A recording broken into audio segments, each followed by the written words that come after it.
Hello everyone! In today's video, I'm going to show you how to add baggage on Alaska Airlines. So let's get started. First, open your browser and visit the Travel Perk homepage or log into your Alaska Airlines booking via their official website. Locate the trip for which you want to add baggage. Select Manage Trip for the specific flight. Look for the Add or Change Extras option and click it.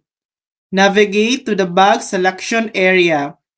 Choose the type of baggage you want to add.